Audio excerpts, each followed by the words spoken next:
La Syrie qui est toujours au cœur de l'actualité et qui entraîne son lot de migrants en Méditerranée. Ce week-end, 5 migrants ont été retrouvés morts, mais surtout 6500 migrants ont été secourus. 6500, un chiffre très important. Nathalie Achard, directrice de campagne de SOS Méditerranée, est en plateau avec nous pour en parler. Merci d'être là. 6500 personnes en quelques jours depuis jeudi dernier. C'est un chiffre qui a l'air très important. Est-ce que, pour vous, l'été 2016 sera encore pire que l'été 2015 ?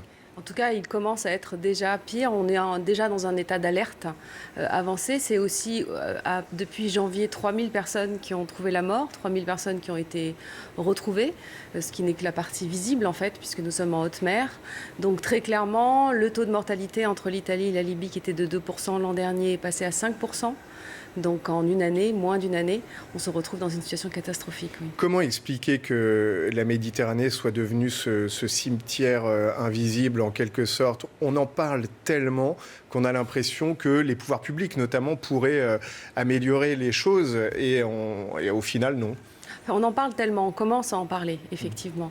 Quand Mare Nostrum, en 2014, a été arrêté, c'était déjà une situation catastrophique. Et c'est d'ailleurs de cette situation catastrophique que SOS Méditerranée est née, d'une indignation citoyenne, de citoyens qui ont décidé de faire quelque chose et de ne pas simplement subir cette catastrophe. Qu'est-ce que vous pouvez faire, vous, aujourd'hui, vous, SOS Méditerranée, et vous avez raison de le souligner, toutes les autres ONG qui sont impliquées en Méditerranée ? Du sauvetage.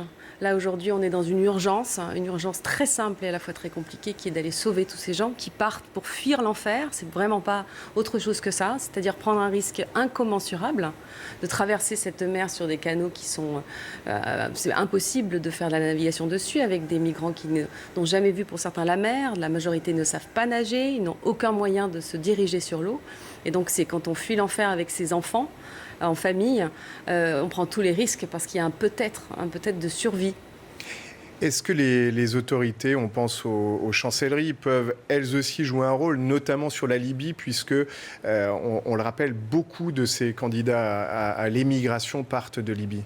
Alors, ils partent de Libye, oui, il faut faire très attention parce que quand ils arrivent en Libye, c'est parfois après des mois, voire des années d'errance. Ils viennent de l'Afrique subsaharienne et ce qu'ils vivent en Libye, c'est quand même de l'esclavagisme, il faut le savoir. L'esclavagisme revient en force. Ces gens sont torturés de façon à obtenir encore plus d'argent et ensuite ils sont comme relâchés sur la mer. Certains ne veulent même plus prendre les canottes quand ils les voient dans cet état-là, mais ils sont obligés. Donc ce passage libyen est un passage insupportable également, où tous les droits les plus simples humains ne sont même pas envisagés. Est-ce qu'aujourd'hui, 1er août, au cœur de l'été, au milieu de cet été, vous tirez la sonnette d'alarme en disant « Attention, cette situation continue d'empirer ». Ah mais complètement. On tire la sonnette d'alarme partout, même si on rentre effectivement dans la fameuse période de doute qui est plutôt calme.